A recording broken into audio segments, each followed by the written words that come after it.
Today we are going to learn a romantic flight on the violin from the movie How to Train Your Dragon. I really hope you will enjoy this.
In this tutorial you can practice the piece step by step. There's a slow version, a fast version, both with violin and without violin if you want to try to play it on your own. I also included, as always, the sheet music, the scales and the backing track below this video. Just click on the link below to download those.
Great job practicing today, and if you were able to play this along with me, please post a violin emoji in the comments. I always love to see that people are actually practicing with the tutorials instead of just watching them.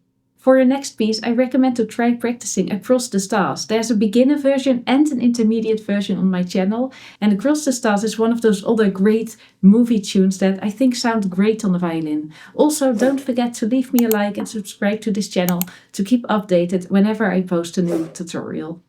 If you'd like a specific blueprint to get good at playing the violin, check out my online violin school, Julia's Violin Academy. It's a step-by-step learning system that comes with a daily practice plan, so you know exactly what to do every day to make continuous progress on your violin. But you don't have to take my word for it. The Academy comes with a 30-day money-back guarantee, so you can look through all the lessons, join our live sessions and see if it improves your playing. And if not, you will get a full refund, no questions asked. If you want to learn more, click the link in this video or the link below in the description. We've got hundreds of adults that improved their playing with Julia's Violin Academy, and we'd love for you to do the same. Either way, I hope this video has helped you and I look forward to see you in the next one. Bye!